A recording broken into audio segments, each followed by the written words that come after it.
Bonjour à tous, bienvenue dans ce nouveau numéro du Samedi Politique. Avoir raison n'est pas toujours synonyme de bonnes nouvelles. Depuis le 24 février 2022 et l'entrée des troupes russes en Ukraine, TV Liberté n'a eu de cesse de décrypter les mensonges et ce fameux narratif autour de ce conflit. Aujourd'hui, tout ce que nous avons annoncé est en train de se produire devant nos yeux. Washington parle avec Moscou, Zelensky a peu voix au chapitre, les Européens sont intoxiqués par leur psychose. Alors, sur quels termes Vladimir Poutine et Donald Trump pourront-ils s'entendre ?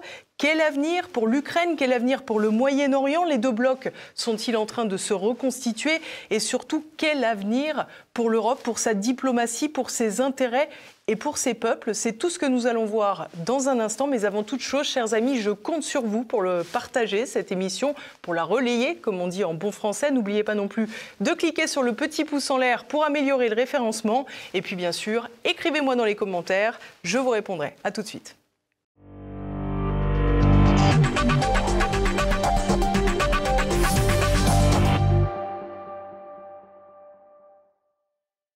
Hervé Carrez, bonjour. Bonjour. Merci beaucoup d'être à nouveau à nos côtés sur TV Liberté. Vous avez une longue carrière militaire, on le sait, entre l'état-major de l'armée de terre et également la BSPP, la brigade de sapeurs-pompiers de Paris. Vous êtes parti colonel pour retourner dans le civil. Vous êtes à présent spécialiste de la gestion de crise et vous avez la gentillesse de contribuer très régulièrement au JT de TV Liberté, mais aussi au Samedi Politique, comme c'est le cas aujourd'hui. Alors cette semaine, Hervé Carrez, on a vu une activité très lourde sur la scène géopolitique. Donald Trump et Vladimir Poutine semblent avancer vers une négociation autour du conflit ukrainien, mais sans doute pas seulement autour du conflit ukrainien.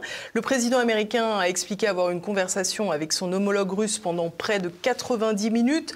Plusieurs questions ont été évoquées. Et dans le même temps, à l'heure où nous parlons, vendredi matin, les dirigeants européens sont actuellement réunis à la conférence sur la sécurité de Munich. Volodymyr Zelensky doit s'y rendre. Il y a également des dirigeants de l'OTAN. Quel regard portez-vous sur cette conférence sur la sécurité de Munich ? Alors d'abord, cette conférence sur la sécurité de Munich, c'est une organisation privée. Ce n'est pas une organisation étatique. Ce sont des fondations allemandes qui l'ont créée en 2018, de mémoire. Donc il y a des ONG qui sont impliquées d'ailleurs dans cette organisation. Donc le but de cette conférence, c'est de parler bien sûr au sens large des enjeux de sécurité mondiaux, mais surtout c'est une instance de dialogue. C'est qu'il ne sortira pas de décision de cette conférence. Elle est intéressante, puisque notamment celle qui va se dérouler pendant ces jours prochains, et qui commence aujourd'hui d'ailleurs, parce qu'on est dans un moment crucial, en fait, de révolution dans les affaires internationales. Une révolution, quand même, qui était prévisible, hein, puisque les annonces de la future administration américaine, et notamment du président Trump, avaient été assez claires sur le plan de sa volonté d'être beaucoup moins belliciste que les administrations démocrates précédentes, et surtout dans la manière de faire. Donc on est sur une révolution dans les affaires internationales qui déstabilise en fait de nombreux partenaires des États-Unis, à commencer par les partenaires européens, mais également d'autres partenaires qui sont assez interrogatifs. Hein. Il faut se rappeler quand même de la réaction du président Netanyahou à l'issue de la conférence, sa rencontre à Washington avec le président Trump et la conférence qu'ils ont donnée. Donc je pense qu'il faut analyser cette administration américaine selon différents niveaux. Il y a d'abord les déclarations tonitruantes et déstabilisantes du président Trump, qu'il ne faut pas prendre trop à la légère, puisque derrière le côté extravagant, il y a un raisonnement stratégique derrière. Et puis surtout, il faut bien observer le vice-président J.D. Vance lorsqu'il parle. Et c'est une éminence grise de cette administration qui va avoir un impact très important sur les relations internationales.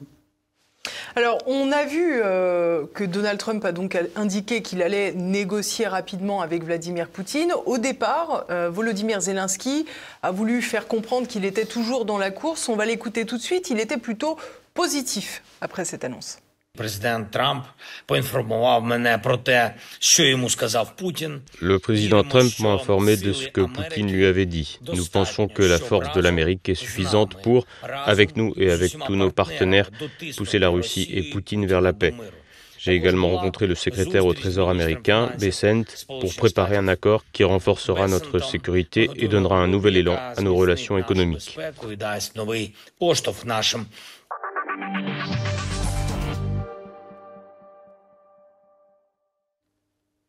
Alors, on a le sentiment vraiment que la séquence n'est pas simple pour Volodymyr Zelensky. Il explique vouloir négocier avec les Européens, il explique vouloir négocier avec les Américains, mais il refuse concrètement de négocier avec les Russes. Donald Trump a évoqué une conférence, une réunion avec des représentants américains, des représentants russes, et l'Ukraine semble ne pas vouloir s'y joindre. Il y a un moment, il va falloir trancher quand même. En ce moment, que ce soit le président Zelensky, qui est le premier concerné par le conflit actuellement sur son sol, et les Européens, ils se sont tous ferrés durant les 3 années précédentes par des décisions qui, en fait, ont rendu quasiment impossible le retour du dialogue avec la Russie. Alors, pour le président Zelensky, ça peut à la rigueur se comprendre, même si ça coupe beaucoup de portes de sortie. Mais être jusqu'au boutiste de cette manière-là, c'est compliqué après lorsque la situation militaire commence à être défavorable. Hein. Et par contre, pour ce qui est des Européens, c'est quand même assez étonnant dans la mesure où ils se sont attelés de manière assez aveugle à la politique de la précédente administration démocrate, sans chercher vraiment à se positionner par rapport à leurs intérêts qui étaient quand même évidents. L'intérêt de l'Europe, depuis l'attaque russe sur le sol ukrainien, c'est que le conflit soit le plus court possible. Et de manière très paradoxale, alors que maintenant la Russie, alors la Russie parle de paix, on pourra revenir dessus, la Russie parle de paix, mais c'est paix à ses conditions, hein. L'Ukraine, le président Zelensky, en raison de la situation militaire et de l'épuisement de son pays, parle également de paix. Donald Trump, qui a dit qu'il voulait tout mettre en œuvre pour faire cesser ce conflit très très rapidement, parle également de paix. Et on est surpris d'observer que les représentants européens ne parlent pas de paix. En fait, ils sont en train de chercher des moyens de continuer la guerre, peut-être en la finançant par leurs propres moyens, pour que l'Ukraine se retrouve dans une situation favorable dans des négociations de paix qui seraient bilatérales entre la Russie et l'Ukraine. C'est un peu, pardon, mais c'est un peu la stratégie de l'offensive sur Koursk de l'été dernier pour Volodymyr Zelensky. C'était récupérer du territoire russe pour ensuite essayer de l'échanger. C'est d'ailleurs ce qu'il a encore dit cette semaine. Oui, c'est ce qui a été annoncé et qui, sur le plan géopolitique, peut être recevable. Le problème, c'est que sur le plan militaire, cette offensive, en fait, a eu des résultats catastrophiques parce que lorsque vous êtes en situation de sous-effectif et en déficit de moyens, vous n'avez pas intérêt à rallonger le front. Et un front sur lequel déjà vous subissez la pression des Russes. Donc cette offensive a bien sûr déstabilisé les Russes sur le plan militaire au départ et a gêné politiquement Vladimir Poutine, mais ils ont su l'utiliser à leur profit dans la mesure où les Ukrainiens maintenant cherchent à maintenir le peu de territoire qu'ils tiennent encore dans cette zone-là en injectant des troupes qui sont des troupes de bonne qualité et qui pourraient tout à fait participer à la défense du Donbass en conduisant des contre-attaques. Donc c'est le paradoxe de cette offensive qui, sur le plan politique, pourrait amener quelques bénéfices si jamais il y avait des négociations. Je reviendrai sur cette notion de bénéfice parce que ça paraît illusoire. Mais surtout, ça favorise les avancées russes dans le Donbass. Alors sachant que la Russie est quand même dans une stratégie d'attrition, le but, c'est détruire l'appareil militaire ukrainien. Et le saillant de Koursk permet aux Russes de détruire l'appareil militaire ukrainien, puisqu'ils ont cette supériorité des feux qu'ils appliquent dans le saillant de Koursk. Alors je voulais revenir sur cette hypothèse et cette volonté du président ukrainien d'échanger du territoire russe dans le cadre des négociations contre du territoire ukrainien qui est... qui n'est pas annexé, mais que la Russie veut annexer, mais qu'elle occupe en ce moment, c'est que les Russes ne vont jamais négocier tant que les Ukrainiens seront présents sur le saillant de Koursk, ou de Soudja plutôt, le saillant de Soudja. Les Russes vont tout faire pour le récupérer militairement. Et c'est à ce moment-là qu'ils, peut-être, je dis peut-être, ils rentreront dans les négociations. Parce qu'au-delà des annonces du président Poutine sur sa volonté de faire la paix, je pense qu'ils ne sont pas forcément si pressés que ça de faire la paix. Parce que le momentum, l'élan militaire leur est plutôt favorable en ce moment. il y a eu une pause opérationnelle ces derniers temps, et on voit que, qui a été commenté bien sûr sur de nombreux plateaux télé des grands médias, mais on voit qu'ils sont en train de reprendre leurs opérations offensives avec toujours les mêmes processus et les mêmes modes opératoires qui consistent en fait à encercler les bastions ukrainiens et en les écrasant avec leur supériorité des feux, que ce soit air-sol ou sol-sol. On a le sentiment... Vous parlez quand même à plusieurs reprises déjà des médias et de cette espèce de narratif, hein, c'est un terme qui a été beaucoup utilisé. Vous parliez aussi de l'Union européenne. L'Union européenne, c'est aussi un peu intoxiqué. Et j'aimerais peut-être qu'on revienne à Ursula von der Leyen. C'était en septembre 2022, c'était à peu près 6 mois après l'entrée des troupes russes en Ukraine. On l'écoute. La solidarité de l'Europe avec l'Ukraine demeurera indéfectible. Depuis le premier jour, l'Europe se tient aux côtés de l'Ukraine, en fournissant des armes, en mobilisant des fonds, en ouvrant ses portes aux réfugiés et en imposant les plus lourdes sanctions que le monde ait connues. Le secteur financier de la Russie est à bout de souffle. Nous avons coupé les 3/4 du secteur bancaire russe des marchés internationaux. Près d'1 millier d'entreprises internationales ont quitté le pays. La production de voitures a chuté de 3/4 par rapport à l'année dernière. Aeroflot immobilise les avions au sol car les pièces de rechange viennent à manquer. L'armée russe récupère des puces sur des lave-vaisselle et des réfrigérateurs pour réparer son matériel militaire.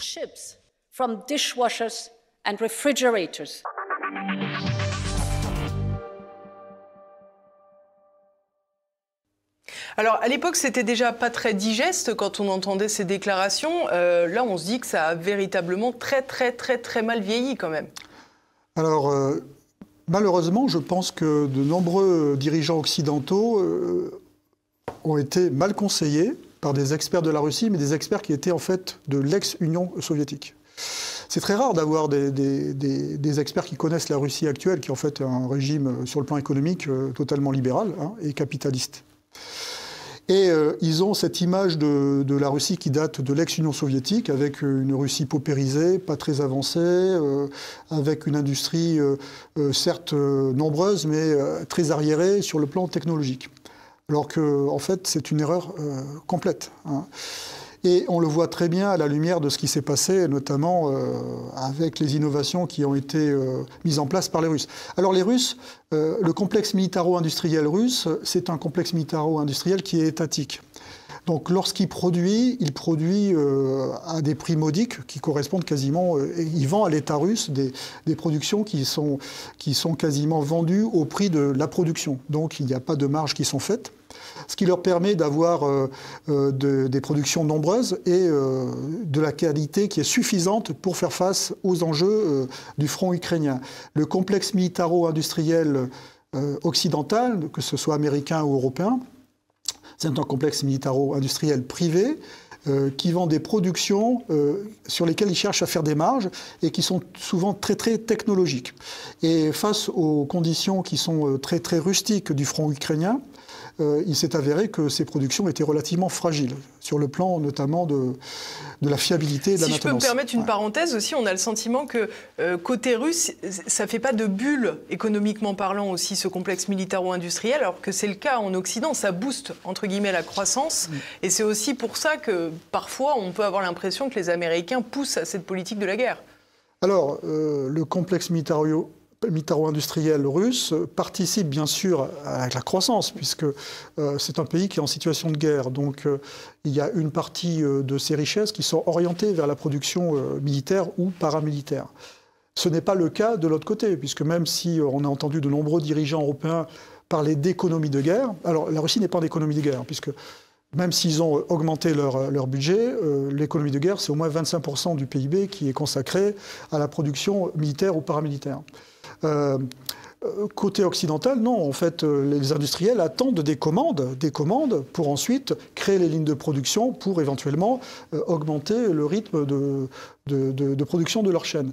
Or, le problème des industriels, c'est que ces commandes n'arrivent pas. Pourquoi elles n'arrivent pas? Parce que, bien sûr, les Européens la plupart des pays européens sont dans une situation économique difficile parce qu'on ne peut que le constater après 3 ans, la plupart des sanctions qui ont été votées se sont retournées contre les pays européens, notamment les sanctions visant à interdire l'exportation du gaz russe vers les pays de l'Européen, le gaz russe par gazoduc, puisque le gaz russe par GNL, le GNL russe continue à arriver et de manière prépondérante dans les pays européens. Donc les Européens sont mis dans une difficulté dans la mesure où ils ne sont pas capables d'alimenter leur complexe militaro-industriel pour alimenter le front ukrainien et donner aux Ukrainiens les munitions et les matériels dont ils ont besoin.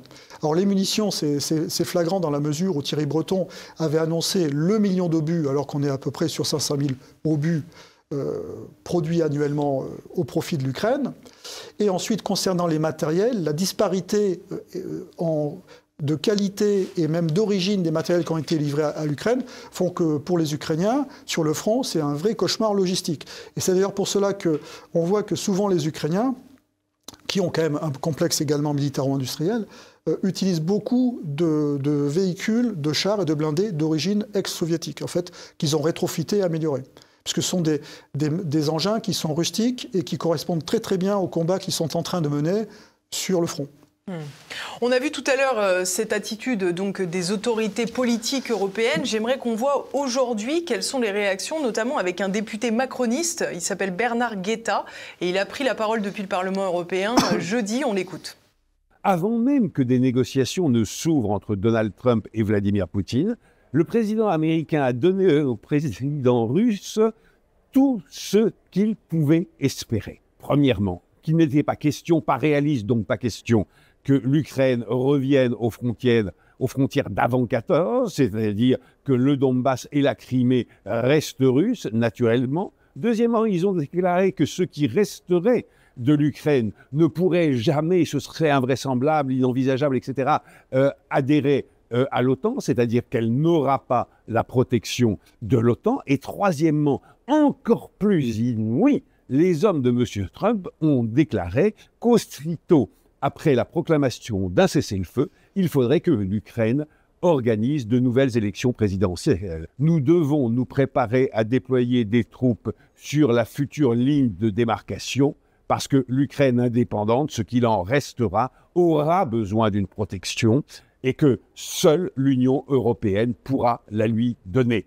Et nous pourrons la lui donner parce que nous avons des troupes à déployer et parce que, après tout, même si nous en avons peu, nous avons des armes.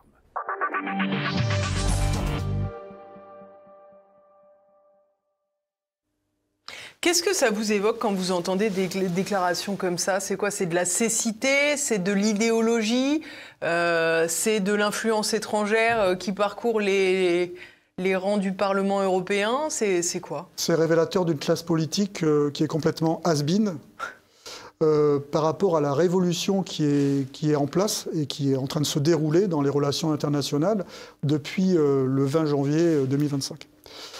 En fait, ils sont surpris, alors c'est étonnant qu'ils soient surpris, puisque l'administration américaine qui est actuellement en place, ils ont annoncé bien avant les élections quel était leur projet international. Alors, sans rentrer dans les détails, mais les grandes lignes, étaient quand même annoncées. Et en plus, c'est une administration qui, au plan intérieur et au plan international, fait ce qu'elle dit et dit ce qu'elle fait. Donc c'est quand même assez lisible. Alors même si derrière il y a les outrances de Donald Trump, il y a quand même des stratégies qui sont à l'œuvre derrière. Donc c'est une incompréhension de ce qui est en train de se passer. Par contre, ce que l'on peut constater, c'est que les Américains veulent que cette guerre cesse. Et pour que cette guerre cesse, ils ont commencé à dialoguer dialoguer avec les Russes. Alors au départ, ça s'est fait de manière très certainement occulte, et maintenant les deux chefs d'État se sont entretenus, comme vous l'avez dit, pendant 90 minutes. Ce n'est pas un début de négociation, cet entretien. C'est simplement pour reprendre langue et de manière à évaluer les attentes de chacun. Les attentes des Américains, c'est d'arrêter le plus rapidement possible ce conflit, dans la mesure où l'administration républicaine considère que ce conflit, ce n'est pas un conflit qui les concerne, parce que c'est le résultat de la montée en tension depuis 2014 qui a été pilotée par les administrations démocrates sur l'Ukraine et contre la Russie, en fait. Donc on est sur ce jeu géopolitique qui a été piloté par les administrations démocrates, et eux veulent absolument évacuer, pour eux, une forme d'abcès qui pourrait les gêner dans leur politique internationale, notamment vers leur réorientation vers la zone pacifique et asiatique. Donc une incompréhension de ce qui est en train de se passer. J'en reviens à l'aspect pragmatique de l'administration américaine actuelle. Les Russes, bon, c'est très clair, ils ont annoncé leurs objectifs de guerre. Sur ces objectifs de guerre, il y a des choses sur lesquelles, à mon avis, ils ne négocieront pas. C'est le fait que l'Ukraine rejoigne l'OTAN. Ça, c'est, à mon avis, quelque chose qui ne sera pas négociable. Ensuite, imaginez que les Russes rétrocèdent les territoires qu'ils ont conquis, notamment la Crimée, et puis toutes les parties du Donbass, c'est complètement illusoire également. Les seuls éléments de négociation qu'il pourrait y avoir, si les Ukrainiens résistent, ils continuent à résister, aux avancées russes, notamment en cherchant à vraiment ralentir ces avancées, c'est que par rapport aux oblasts qu'ils revendiquent, il y ait une négociation sur les territoires qu'ils n'auraient pas pu conquérir. Alors, sans vouloir faire de prospective ou d'hypothèses extravagantes, on peut constater qu'ils ont quasiment reconquis le Donbass, qui faisait partie des oblasts qu'ils avaient annexés. Ensuite, il y a d'autres oblasts qui ne sont pas encore conquis par les Russes, notamment dans la zone de Zaporijia et la rive ouest du Dniepr à partir de Kherson. Donc il est possible que si les Ukrainiens... Il faut préciser, pardon Hervé Carès, mais que ces 4 oblasts ont connu un référendum en septembre 2022, que tous ont voté pour le rattachement à la Russie. Alors bien sûr, il y a des critiques qui sont formulées à l'égard de ces référendums. C'est vrai que les populations qui étaient plutôt côté ouest, soit ne sont pas allées voter, soit sont déjà parties, bien entendu. Néanmoins, c'est un vote qui existe. Il y avait des observateurs internationaux. Oui, bien sûr, il y a des observateurs. Mais on ne peut pas quand même... il ne sera pas reconnu, ce référendum, au plan international. Donc c'est un indice, mais on ne peut pas s'y référer. Par contre, ce que l'on peut constater, c'est qu'en l'état, pour l'instant, en l'état des forces en présence, les Russes ne sont pas en mesure de conquérir les oblasts de Zaporijia et de Kherson totalement. Donc il se pourrait qu'il y ait une négociation, si jamais les Ukrainiens arrivent à stopper ou à freiner les avancées russes, notamment sur ces... Pour l'instant, c'est une partie du front qui est en sommeil, où il n'y a pas trop de combats. Ça pourrait être un élément de négociation. C'est que les Russes pourraient dire, écoutez, nous, étant donné l'état des forces en présence, nous sommes peut-être prêts à laisser une partie des oblasts que l'on a annexés, mais que l'on n'a pas conquis. Je dis bien, c'est une hypothèse. C'est une hypothèse. Sûr. Bien sûr. Parce que l'autre hypothèse qui pourrait être malheureuse pour les Ukrainiens, c'est que, à la faveur des premières négociations qui sont en train de se nouer et qui vont se nouer, bipartite d'abord entre la Russie et les États-Unis, mais ensuite tripartite, ça c'est clair, puisque les États-Unis n'ont jamais dit qu'ils allaient laisser l'Ukraine de côté sur les négociations. De toute façon, c'est impossible. C'est impossible. Ce qui pourrait arriver, c'est que par épuisement de la société ukrainienne, du pays, de ses forces vives, en fait, économiques, sociétales, et puis de l'épuisement de l'armée ukrainienne, tout simplement, sur le plan humain, puisque rappelons qu'un des grands centres de gravité ukrainiens qui est attaqué par la stratégie d'attrition, c'est la ressource humaine mobilisée et mobilisable. Et on voit très bien que c'est vraiment le sujet prégnant pour les forces armées ukrainiennes, notamment en ce qui concerne l'infanterie ukrainienne. Donc il se pourrait que l'on assiste à un délitement du front à certains endroits qui est comparable à ce qui s'est passé en 1918 sur le front côté allemand, lorsque les notions d'armistice ont commencé à être connues et que le front s'est complètement ramolli avec des unités parfois qui quittaient leur position. Donc on n'en est pas là, mais ça pourrait arriver. Donc vous voyez, il y a deux options. Soit les Ukrainiens arrivent à tenir fermement pendant les négociations et jusqu'au terme de ces négociations, ce qui pourrait conduire les Russes à renoncer à la conquête totale des oblasts qu'ils ont annexés. Soit il y a un délitement des forces ukrainiennes qui pourrait conduire les Russes à conquérir leurs oblasts les oblasts qu'ils ont annexés et peut-être aller plus loin. Parce que la vraie question du futur d'une Ukraine viable, même ayant perdu des territoires, parce qu'il faut que les dirigeants ukrainiens, et c'est ce qu'attendent la population ukrainienne, la majorité de la population, c'est de se projeter au-delà de la guerre. C'est avoir une autre perspective que la guerre, et puis notamment des objectifs de guerre qui sont inatteignables. La reconquête des frontières de 91, c'est impossible. Donc il faut qu'il lui propose un avenir qui soit viable et mobilisateur pour la société ukrainienne, autre que la guerre, et une guerre qui est mortifère. Donc, parce que là, vous parliez tout à l'heure des ressources humaines en termes militaires, mais dans les centres de gravité, il y a aussi le soutien ou non de la population à l'égard... On va en reparler, bien sûr, c'est un des centres de gravité. Il y a une fatigue de la société ukrainienne. Mais pour que le pays, l'Ukraine, post-guerre, soit viable, il faut que Odessa, qui est le seul port en eau profonde de la côte ukrainienne, du pays, de l'Ukraine, demeure ukrainien. C'est un élément majeur.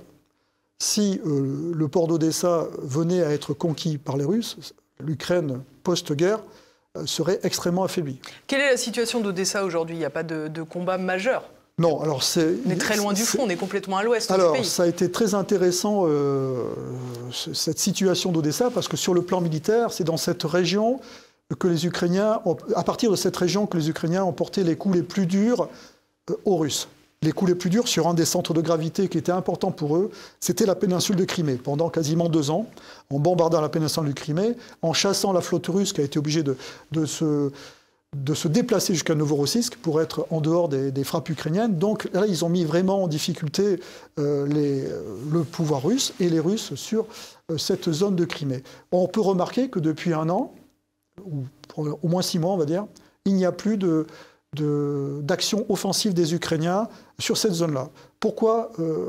D'abord parce que les Russes ont énormément frappé la zone d'Odessa et notamment les infrastructures qui permettaient aux Ukrainiens, infrastructures de commandement et logistique qui permettaient aux Ukrainiens de conduire ces attaques, notamment avec les drones navals.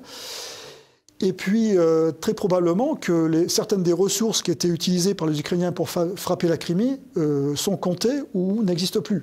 Je pense en particulier aux attaques MS, par exemple, missiles attaques MS, et très probablement aux missiles Scalp et Storm Shadow, que l'on voit quasiment plus. C'est tout l'armement occidental qui a été fourni à l'Ukraine. Oui, mais qui était un armement qui a été fourni quand même de manière comptée, parce que les stocks européens, notamment français et anglais, ne sont pas extensifs à la demande.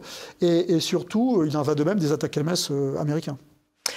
Aujourd'hui, concrètement, quelle est la situation de l'Ukraine sur le plan militaire? Elle est dans une situation très inquiétante. Le front peut encore tenir. Comment vous voyez ça?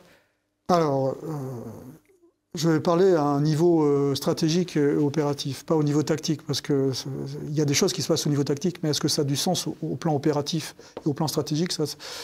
Sur le plan stratégique, militaire, l'offensive de Koursk a créé une difficulté qui, pour les forces ukrainiennes, qui étaient déjà en déficit de moyens et d'effectifs, qui profite aux Russes, que les Russes utilisent à leur profit. Donc, sur le plan stratégique militaire, ça les a mis en difficulté. Ça les a mis en difficulté. Alors c'est quand même à l'initiative ukrainienne. C'est un problème de choix stratégique. Oui. Soit vous êtes en stratégie défensive, soit vous êtes en stratégie offensive. Le problème, c'est que là, ils ont cherché à faire un mélange de stratégie défensive et offensive alors qu'ils étaient déjà en difficulté. Or, pour être en stratégie offensive, il faut avoir le primat des moyens et la supériorité des feux et des moyens et des effectifs, ce qui n'était pas leur cas. Alors, il y avait des objectifs politiques, comme je l'ai dit. Mais sur le plan militaire, conduire une stratégie défensive pour rendre les conquêtes du Donbass russe difficiles, c'est-à-dire que les troupes qui ont été engagées dans le saillant de Koursk auraient été gardées en réserve stratégique pour mener des contre-attaques, auraient vraiment gêné les Russes sur leurs actions dans le Donbass. Donc les forces ukrainiennes se sont mises en difficulté. Le front ukrainien tient quand même encore, mais il est clair que le déficit et la difficulté, le déficit en ressources humaines et la difficulté à rétablir et à recruter, rétablir les effectifs et à recruter les nombres des soldats des soldats en quantité, mais surtout en qualité, et suffisamment bien formés pour faire face à... Mais si je peux me permettre, comment on fait pour recruter des soldats maintenant qu'on n'a pas recruté depuis 3 ans ? Justement, ils sont en train de chercher à calquer le système russe, puisqu'ils ont un problème avec tout simplement l'immobilisable qui fuit la mobilisation. Ils cherchent à offrir des primes assez importantes qui, en équivalent euro, sont de l'ordre de 20 000 à 22 000 euros. Mais est-ce que ce n'est pas trop tard ? De la même manière, sur le plan organisationnel, l'armée ukrainienne, je rentrais dans un détail qui est un petit peu technique, était articulée autour de brigades, n'avait pas de niveau division. Le niveau division, c'est ce qui permet la coordination interbrigade et qui permet également la coordination des feux et de la logistique. Ils sont en train de le créer, mais ils sont en train de le créer après 3 ans de guerre et dans une situation qui est assez difficile dans la mesure où ils sont sous pression. J'aimerais qu'on écoute à présent, comme vous avez été militaire, j'ai rappelé tout à l'heure, un ancien collègue que l'on voit très fréquemment sur les plateaux du groupe Bouygues, qui ne change pas, continue, poursuit et signe. On l'écoute. C'est un calcul, c'est ce que j'appelle l'ukrainium. Il s'est avalé une dose, comme le polonium, si vous voulez. L'ukrainium est à la Russie ce que le polonium a été à Litvinenko. C'est un poison lent. Et Poutine s'est envoyé une grosse dose d'ukrainium en février 22, et cet acide est en train de ronger son pays. La Russie, militairement, elle va encore bien, mais elle est au bout du bout aussi. Après tout, il leur faut 10 000 Coréens, Nord-Coréens pour se donner du courage pour repartir à l'assaut. Donc c'est que ça va pas si bien que ça. Quand un effondrement de la Russie en 2025, économique, il est beaucoup plus probable qu'un effondrement militaire de l'Ukraine.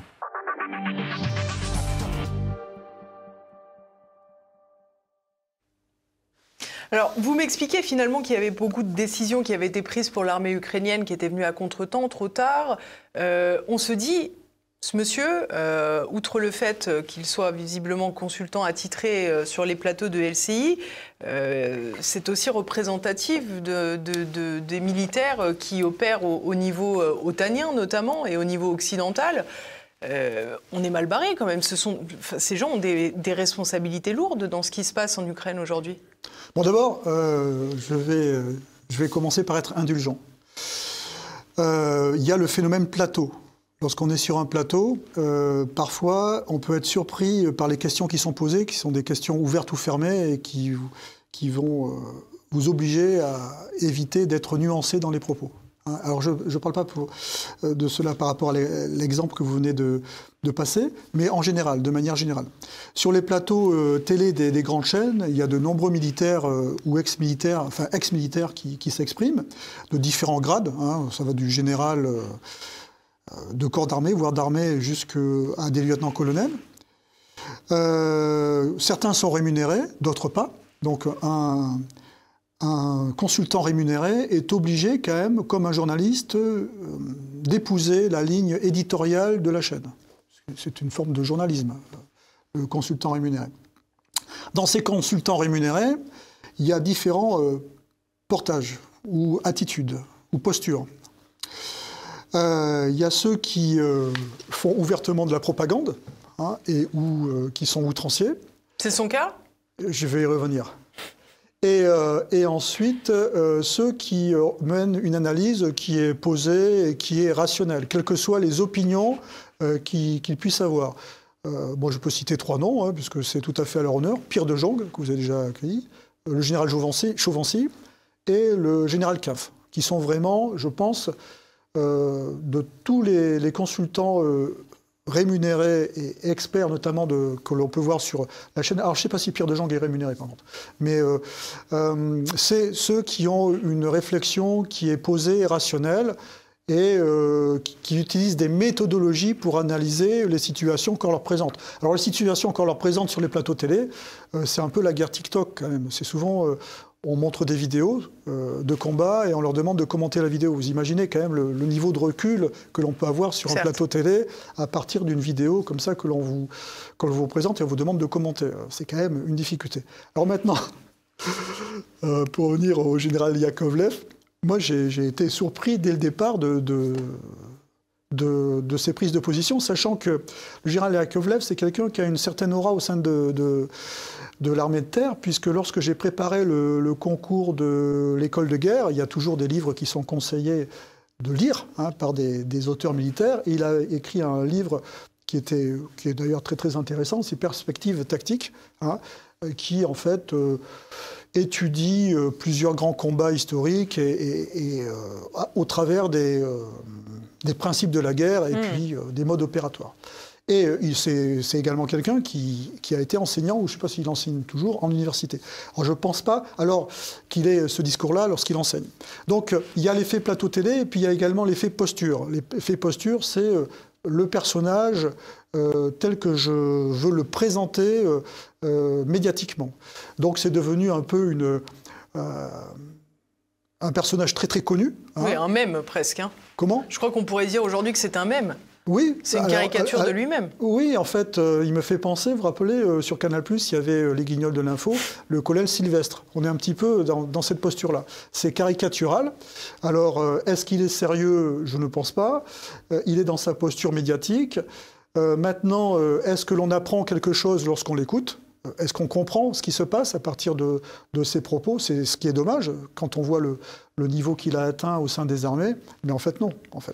Oui, mais je comprends votre clémence et Dieu vous en sera reconnaissant, mais il n'en reste pas moins que quand on a écouté Ursula von der Leyen qui nous explique que les Russes fabriquent des armes avec des morceaux de machines à laver, quand on explique Bernard Guetta qui explique que finalement il faudrait que les Européens aillent aider l'Ukraine parce qu'on a plein d'armes et qu'on pourrait faire basculer la balance, quand on écoute un militaire haut gradé, on n'est pas en train de parler de quelqu'un qui n'a pas eu d'influence sur les instances armées, y compris au niveau otanien, on se dit quand même qu'il y a une convergence de pensée qui fait tout simplement le lit de la situation dans laquelle nous nous trouvons aujourd'hui. En fait, ce qui se passe, c'est qu'on est dans un système de propagande.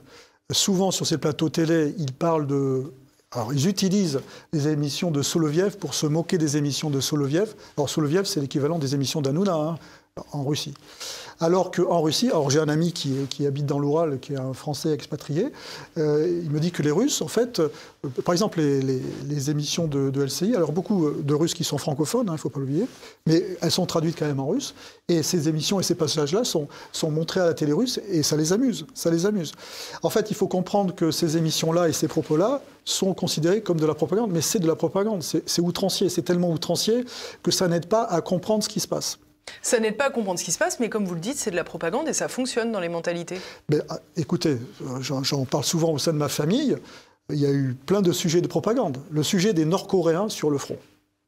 Ça a commencé en octobre. Alors, Nord-Coréens, ce n'est pas quelques centaines d'hommes, c'était 10 000 Nord-Coréens, soit une division. Une division, ça veut dire 3 ou 4 postes de commandement, ça veut dire déplots logistiques, ça veut dire qu'ils sont venus en voie ferrée depuis la Corée du Nord jusqu'au front de course, qui se sont desserrés. Enfin, c'est une organisation totalement très complexe et qui en plus doit s'intégrer dans le dispositif russe. C'est-à-dire que lorsqu'ils arrivent, ils relèvent une unité russe, donc moment de fragilité sur le front russe, grand moment de fragilité, puisqu'on peut constater que chaque fois qu'il y a eu des avancées russes, notamment dans le Donbass, la plupart du temps, c'était lorsqu'il y avait des relèves d'unités ukrainiennes. Donc c'est un moment de fragilité. Ils ne parlent pas la même langue. Donc ils sont intégrés. Ça veut dire qu'ils doivent être coordonnés, mais également en autonomie sur le plan logistique et sur le plan de leurs appuis. Ils combattent. On voit très très peu de Nord-Coréens, réellement. C'est oui, mais ils les confondent avec les Russes. Non, mais je plaisante. En fait, il y a beaucoup de troupes de type asiate chez les Russes. Et ensuite, ils s'en vont, sans qu'on les ait vraiment vus.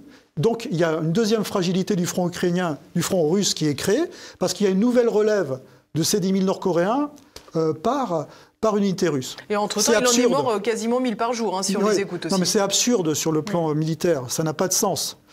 Qu'il y ait des Nord-Coréens pour assister techniquement les Russes, pour utiliser les canons, les armes qu'ils ont... oui, c'est même incontournable. Qu'il y ait des observateurs nord-coréens, c'est probable. Ce qui peut être concevable, à la limite, c'est qu'il y ait une petite unité d'une centaine d'hommes, 200 hommes de forces spéciales nord-coréennes engagés sur des objectifs très très ponctuels, comme la prise d'un village, parce que c'est facile à coordonner. 100 hommes dans un dispositif russe, c'est facile à coordonner. Mais c'est tout, c'est tout. Et vous regarderez l'histoire de cette un Fox, il faut le dire, entre octobre et maintenant. Et comme par hasard, ils sont partis, ils sont revenus, puis là, on n'entend plus parler. On n'entend plus parler parce qu'il n'y a plus d'intérêt à utiliser cet Infox. Ce qui est regrettable sur les plateaux télé, c'est que d'abord, il n'y ait pas une information à charge et à décharge sur le même plateau.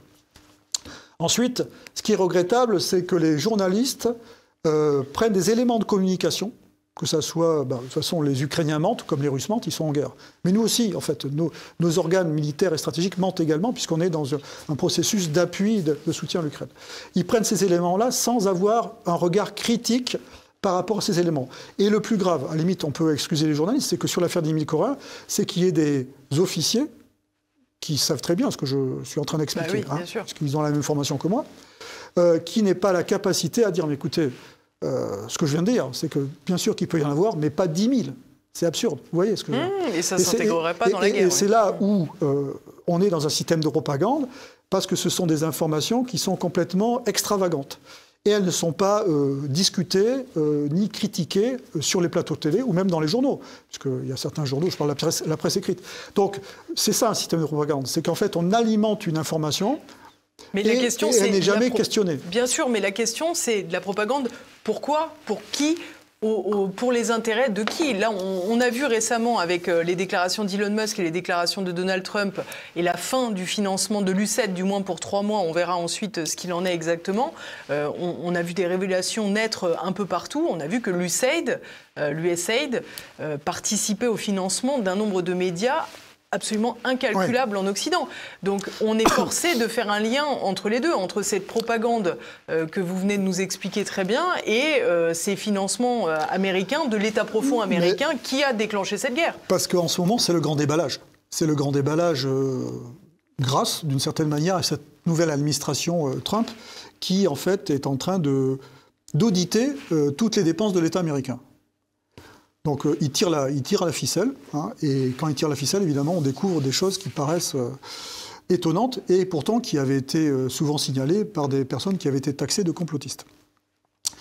Oui, bien sûr qu'il y a des influences à l'œuvre qui sont importantes, notamment de la part des États-Unis.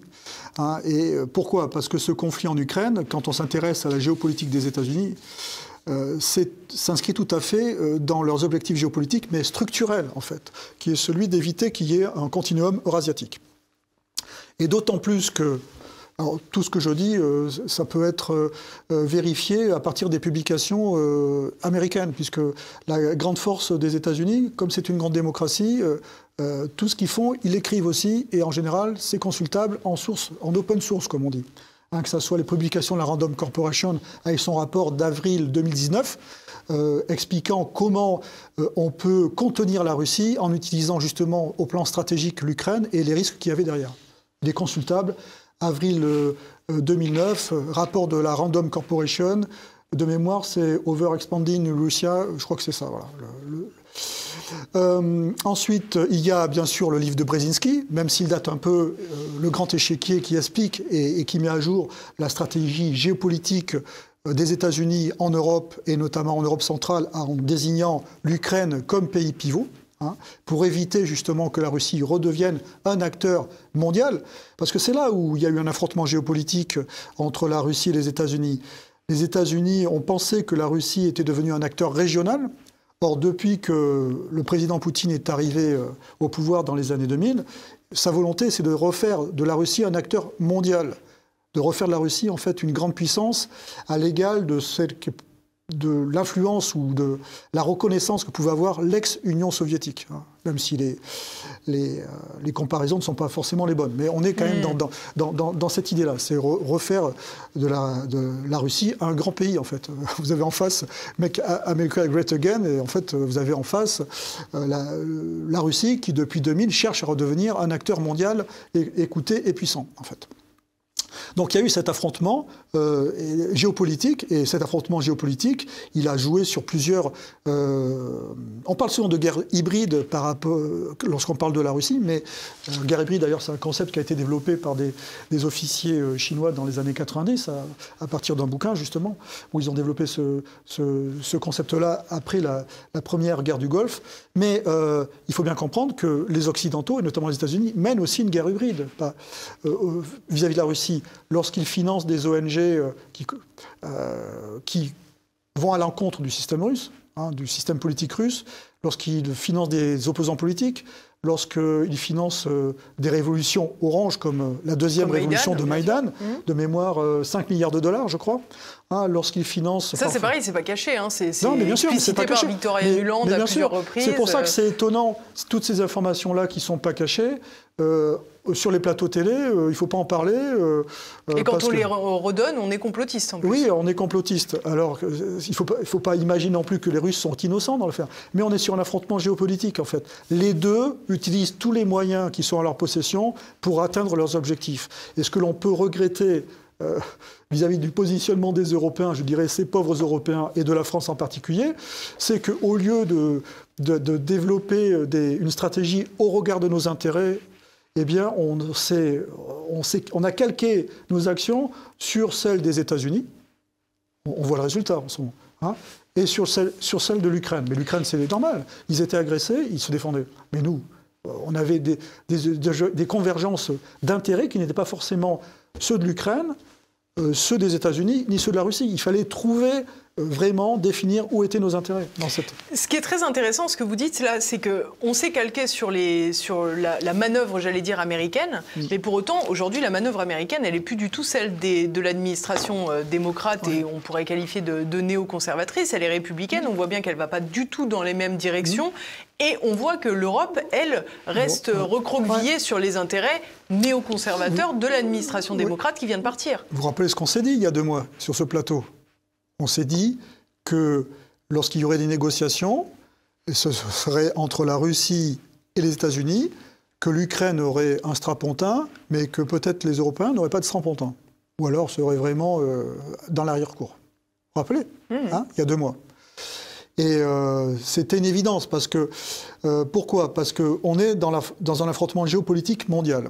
Donc les premières conversations que le président Poutine et le président Trump ont certainement porté sur l'Ukraine, mais pas que sur l'Ukraine, et très probablement également sur le Moyen-Orient et d'autres considérations, mais surtout le Moyen-Orient.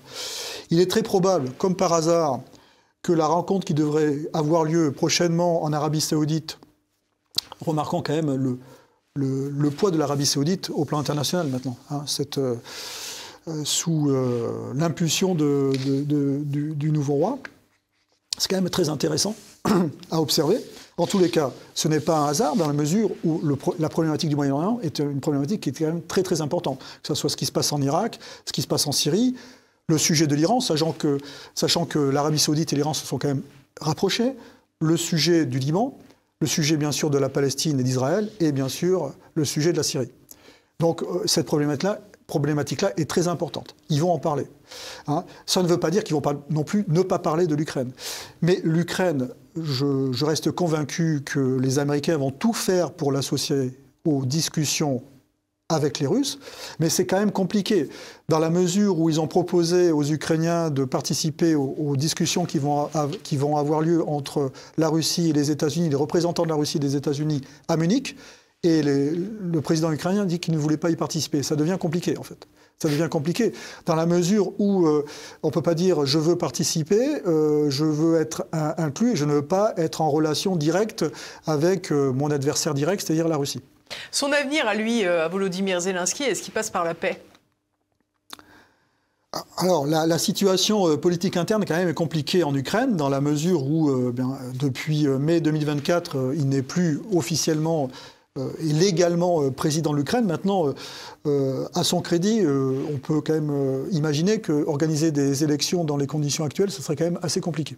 L'Irak l'a fait pendant la guerre. C'est vrai, mais ça reste quand même assez compliqué. Alors, je ne connais pas le fonctionnement des institutions ukrainiennes, mais la logique aurait voulu que, de mémoire, c'était le président de la Rada qui prenne, un peu comme chez nous, le président de la Rada qui prenne la tête de l'État ukrainien. On est en tout cas dans un vide démocratique par rapport aux institutions ukrainienne. On voit que là, il a pris des sanctions contre un de ses rivales, Petro Poroshenko, qui avait pris la tête de l'Ukraine après Maïdan. Non, mais je continue mon raisonnement. Ça veut dire que ça pose également un problème vis-à-vis des Russes, c'est que dans quelle mesure il est mandaté pour signer. Vous voyez ce que je veux dire? Parce que les Russes sont très, comment dire? Légalistes? Légalistes, voilà, légalistes, exactement. Ils sont très légalistes, même quand ils font des choses qui sont répréhensibles, ils vont toujours chercher à se raccrocher à des éléments de légalité, au plan international. Hein. Et donc, la question que se posent les Russes, c'est pas, ils ont pas une dent particulière contre le président Zelensky, même s'il a fait signer des décrets qui l'interdisaient. Encore une fois, je reviens à ces actions qui en fait ferment d'emblée les portes de sortie. Des décrets lui interdisant de négocier directement avec le président Poutine, ça devient compliqué après. On peut, passons cet élément de côté. C'est compliqué quand même de dire je veux négocier et dès qu'on offre des possibilités de discuter, de ne pas le faire. C'est le risque, très honnêtement, que les États-Unis et la Russie négocient sans lui. Exactement. Alors qu'on lui propose de participer. La semaine dernière, à votre place, se trouvait Caroline Galacteros, géopolitologue. J'aimerais qu'on l'écoute parce que justement, elle revenait sur cette question du Moyen-Orient. Elle remettait tout ça dans une forme d'ensemble. On l'écoute. De toute façon, un accord en Ukraine sera fait, ça va être un grand marchandage. Donc ça ne va pas être simplement le théâtre européen, ça va être le théâtre européen et le théâtre moyen-oriental. Au moins. Qui sera assis à cette table? Les Russes, les Américains et les Chinois derrière. C'est pas nous qui allons nous asseoir ou que ce soit. Nous on est... c'est même pas entre deux chaises. On est... Voilà, on n'a rien compris.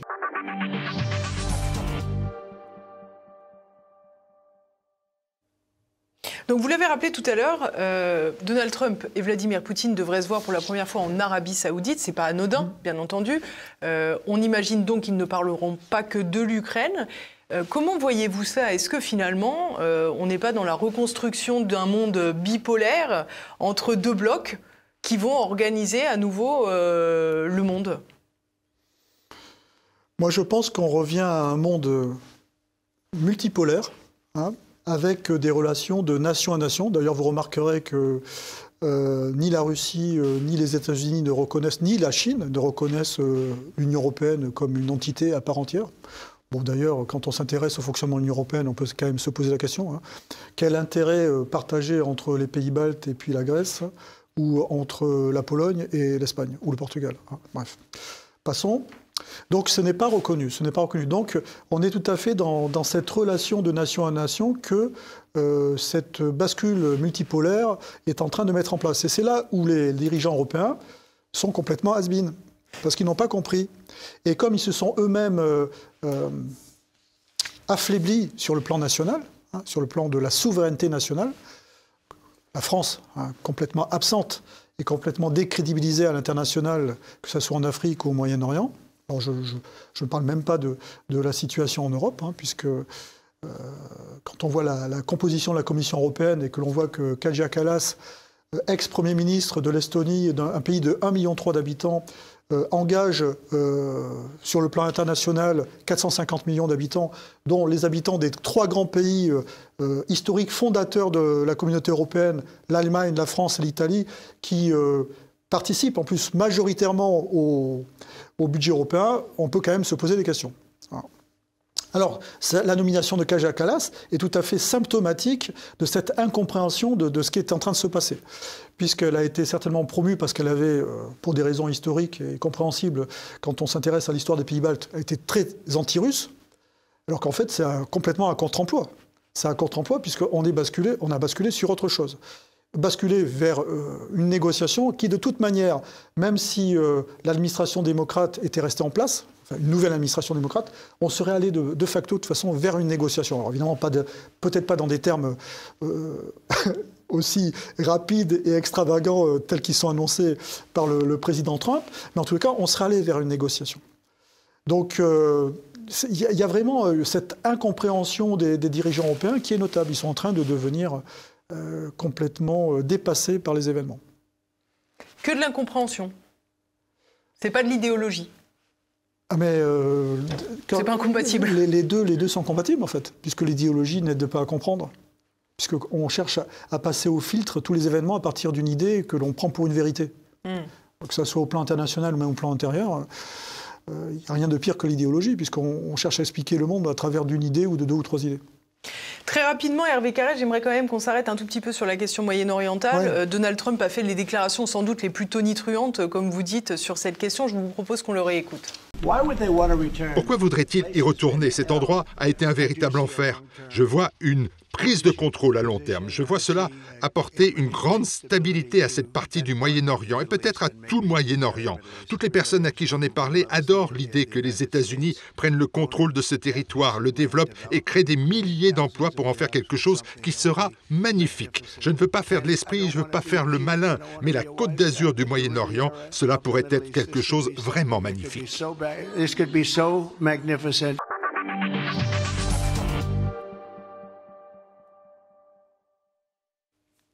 Alors, prise de contrôle américain de la bande de Gaza, plus transformation progressive en sorte de Saint-Trope moyen-orientale.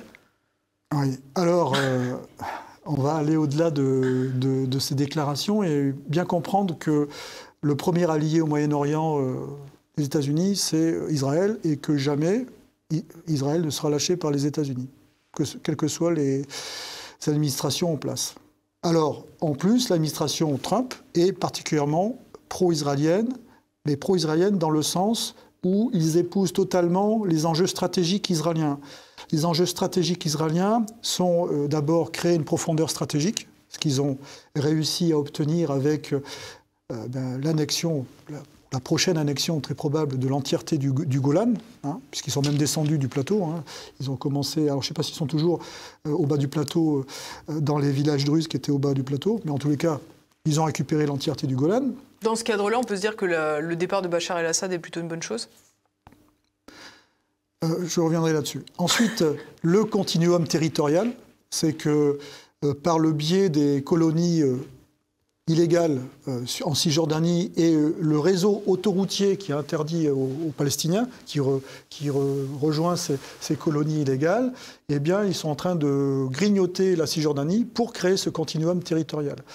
Donc les objectifs stratégiques d'Israël, depuis la création de l'État d'Israël, c'est 1, le continuum territorial, 2, la profondeur stratégique, sous la protection des États-Unis.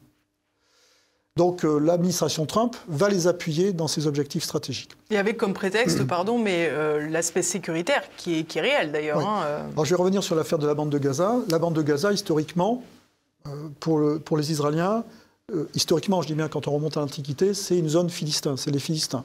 Ce n'est pas une zone, à proprement parler, qui faisait partie, notamment pour les radicaux israéliens, de l'État originel d'Israël.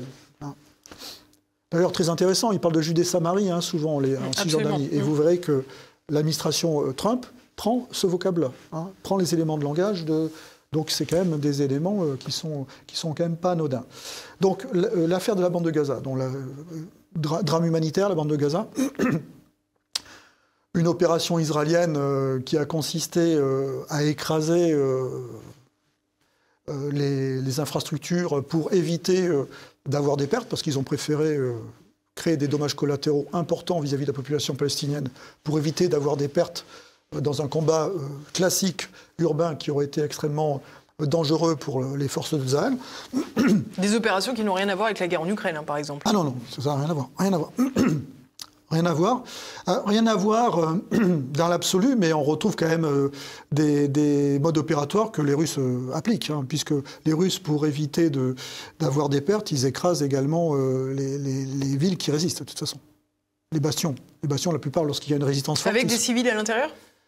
Les civils ont été déplacés, puisque les Ukrainiens déplacent les civils, et ceux qui restent en Ukraine sont souvent ceux qui attendent les Russes, en fait. Dans les caves, ils attendent les Russes. Donc ils prennent le risque, mais ils ne veulent pas évacuer. Là, le problème, c'est que la population palestinienne est complètement enfermée dans ce territoire et est déplacée au gré des alertes des Israéliens. Enfin bref. En tous les cas, sur le plan militaire, le Hamas ressort quand même très affaibli, quelles que soient les démonstrations de communication qui sont faites. Il n'est pas éradiqué. Pas éradiqué, mais très très affaibli sur le plan militaire. Et le projet américain sur la bande de Gaza, il faudra attendre de voir de quelle manière il pourra se concrétiser. Hein. Mais je pense qu'ils veulent pacifier cette zone en donnant des perspectives économiques qui n'avaient pas été données au préalable. Maintenant, si on s'intéresse... En fait, la bande de Gaza, c'est un chiffon rouge qui est agité pour ne pas... qu'on puisse s'intéresser à ce qui se passe en Cisjordanie. Parce qu'en Cisjordanie, c'est vraiment l'enjeu stratégique pour les Israéliens, c'est arriver à maîtriser l'entièreté de ce territoire et d'en faire tout simplement une Judée-Samarie. Hein. Alors, quel est l'avenir pour le peuple palestinien en l'état? C'est quand même un avenir qui paraît assez problématique et noir, dans la mesure où l'objectif de créer 2 États paraît de plus en plus illusoire. Et c'est pour ça qu'on en revient quand même à ce pragmatisme des Américains, que ce soit aux États-Unis, en Ukraine ou en Palestine. Ils cherchent à mettre en place des solutions qui marchent. Et c'est très intéressant parce que, bon, moi j'ai travaillé un petit peu dans l'immobilier, parce que j'ai fait plein de boulot quand j'étais dans les armées, donc je m'occupais des infrastructures. Et on est tout à fait dans la promotion, en fait, la réflexion de la promotion des promoteurs immobiliers et des gens qui font des travaux d'infrastructure. C'est qu'à partir du moment où vous êtes dans cette dynamique intellectuelle, vous n'êtes que dans le pragmatisme. Ce que vous allez construire, ça ne peut qu'être construit. Vous voyez ce que je veux dire ? On ne peut pas partir sur des... Si vous avez un terrain qui ne permet pas d'une construction parce qu'il est trop meuble, vous n'allez pas vous acharner à chercher à construire dessus. Vous voyez ce que je veux dire? Donc on est tout à fait... Parce qu'on dit souvent, Trump, c'est un businessman. Non, Trump, c'est un promoteur immobilier. Absolument, oui. Et c'est quand même une approche totalement différente. C'est-à-dire que c'est quelqu'un qui a l'habitude de manier des fonds et de réaliser des choses qui sont physiquement... constatable. On n'est pas sur des banquiers qui travaillent sur la bourse, ainsi de suite. On est sur quelqu'un qui a travaillé sur de l'infrastructure, qui a créé des projets immobiliers, qui a construit. Hein. Et c'est pour ça que c'est de l'ultra-pragmatisme. Et donc, le fait est, c'est que je reviens à cet objectif des 2 États, il est pour l'instant illusoire. Comment voulez-vous qu'il devienne un objectif à part entière, même si sur le plan du droit international, il est tout à fait recevable. Vous avez une administration palestinienne issue du Fatah qui est censée gérer la Cisjordanie et qui en fait sert de supplétif aux forces israéliennes. Un petit peu comme il y a eu d'autres forces supplétives pendant des périodes d'occupation en France. Vous voyez ce que je veux dire ? Quel est leur crédit vis-à-vis de la population palestinienne? Ensuite, ce que l'on peut remarquer, c'est que la population arabe citoyenne d'Israël, environ 1 million d'individus, reste quand même très très neutre et silencieuse dans cette affaire-là. Ça peut quand même poser question. Et on est quand même dans un pays où ils sont représentés à la Knesset, ils peuvent manifester, donc c'est quand même questionnant. Hein. Ce que l'on peut également remarquer, c'est que dans les pays arabes, les Palestiniens ne sont pas forcément appréciés. Hein, en raison de ce qui s'est passé au Liban dans les années 80, en raison également de Septembre Noir en Cisjordanie. Et le Hamas, encore, n'est pas forcément soutenu par les pays arabes. Hamas, émanation des frères musulmans, donc un courant politique qui est poursuivi en Égypte, qui est poursuivi également en Cisjordanie et qui est complètement honni en Arabie Saoudite parce que c'est un régime wahhabite et entre le wahhabisme et les frères musulmans, c'est sur le plan théologique, il n'y a aucune concession qui est possible en fait. Donc vous voyez que la situation des Palestiniens, quand même, ils sont un peu comme la guerre en Ukraine est une impasse militaire et une impasse diplomatique si jamais il n'y a pas de dialogue qui se noue pour trouver une solution pragmatique et réalisable et réaliste. Eh bien, en fait, c'est la situation actuellement en Palestine. Alors on peut le déplorer, bien sûr, on peut le déplorer, parce qu'il y a évidemment les différents accords qui n'ont jamais été appliqués par les Israéliens, mais également comme Minsk, oui. Comme les Palestiniens, puisqu'il y avait un double langage des deux côtés, de toute manière. Il faut imaginer quand même cette situation-là. Mais en tous les cas, on est face à une administration américaine où le président, c'est un promoteur immobilier. Donc il réagit comme... C'est un businessman, c'est un promoteur immobilier. Et derrière, comme je vous l'ai dit, il faut observer J.D. Vance.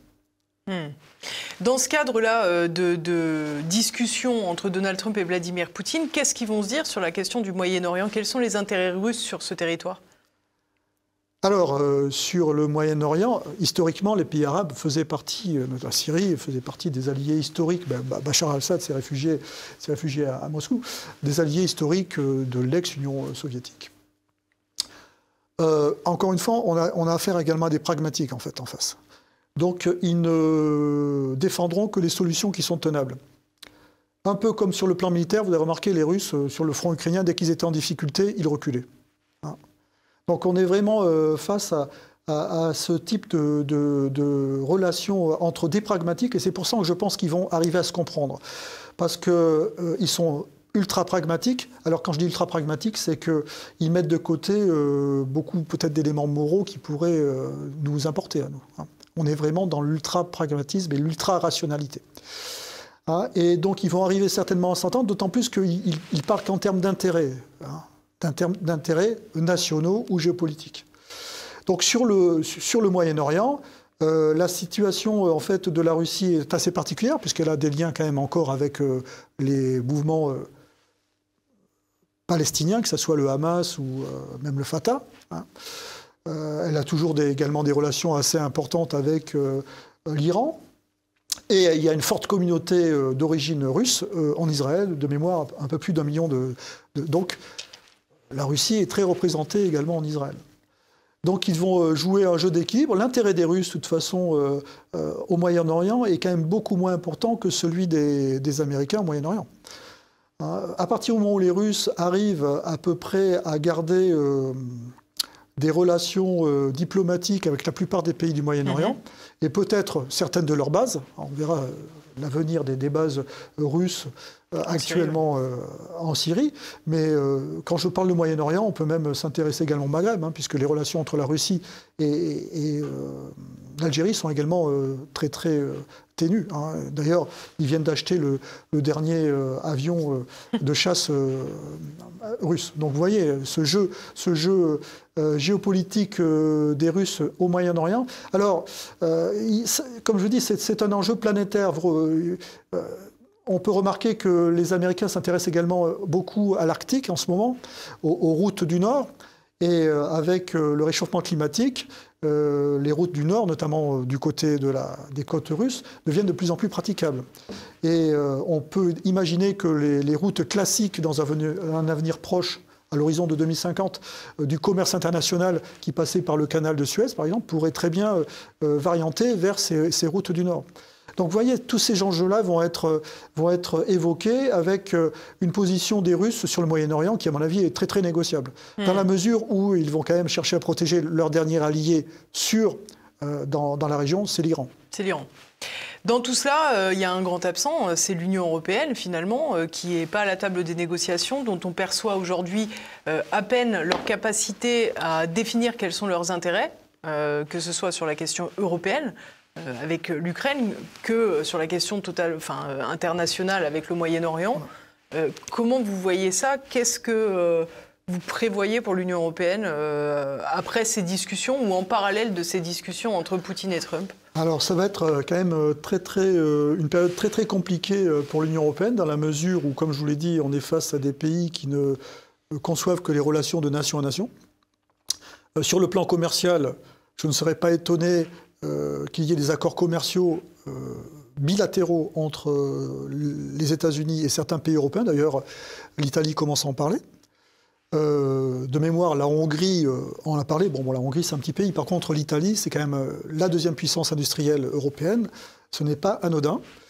On peut aller vers un délitement de la structure européenne actuelle. Alors, la structure européenne actuelle, telle qu'elle est pensée, de la manière dont elle fonctionne, est quand même très très critiquée par les citoyens européens, quels que soient les pays. Donc, est-ce qu'elle a une viabilité à terme ?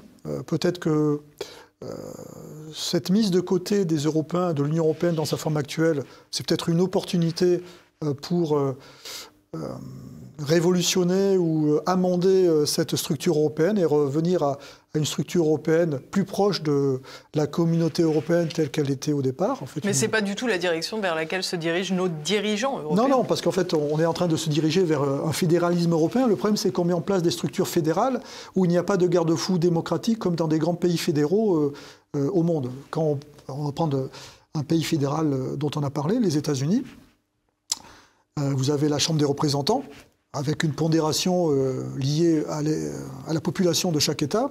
Et ensuite, vous avez le Sénat avec un sénateur par État. Le problème dans l'Union européenne, en l'état, c'est que lorsqu'il y a un vote à la majorité, c'est que la voix de l'Estonie a le même poids que la voix de l'Allemagne, de la France et de l'Italie. Je cite à raison ces trois pays fondateurs et ces trois grands pays fondateurs de la communauté européenne. Vous voyez bien qu'il y a un problème. Et accessoirement, on voit qu'il y a l'essentiel des dirigeants européens, en dehors du Parlement européen, ne sont pas élus au suffrage direct. Oui, ils ne sont pas élus au suffrage direct, mais là, c'est là où on voit que le Parlement européen manque quand même de courage, dans la mesure où Kaja Kallas, c'est comme aux États-Unis, en fait, les secrétaires d'État sont présentés au Congrès pour être validés. Ils se sont présentés au Parlement européen pour être validés. C'est comme ça que Kaja Kallas a été validée comme vice-présidente et haut commissaire en charge des relations internationales. Son titre exact, je ne sais pas si c'est celui-là exactement, mais en tout cas c'est ça. Et ensuite, que Stéphane Séjourné a été également validé comme haut commissaire en charge de la compétitivité et puis de l'industrie, sachant que ce garçon n'a aucun passé dans le domaine de l'industrie ou de l'économie.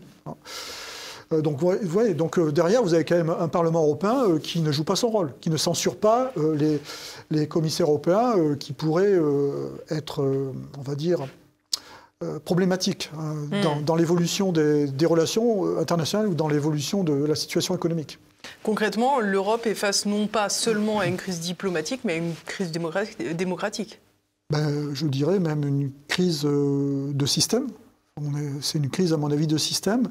Crise systémique qu'il va falloir observer à la lumière de la révolution conduite par les administrations, la nouvelle administration états-unienne, le gouvernement russe et également le gouvernement chinois, parce que derrière ce multilatéralisme, il y a quand même ces trois grandes puissances, qui sont les puissances prépondérantes actuelles, la Chine, les États-Unis et la Russie, qui vont entamer un dialogue, à mon avis, qui pourrait peut-être être exclusif si les autres nations n'arrivent pas à s'immiscer dans ce dialogue. Merci beaucoup Hervé Carrez d'être venu jusque TV Liberté. Merci à tous de nous avoir suivis. J'espère que cette émission vous a plu, que vous l'avez déjà relayée et puis bien sûr que vous avez écrit vos commentaires juste en bas après avoir cliqué sur le fameux pouce en l'air. Je vous donne rendez-vous la semaine prochaine pour une prochaine émission. En attendant, n'oubliez pas, portez-vous bien.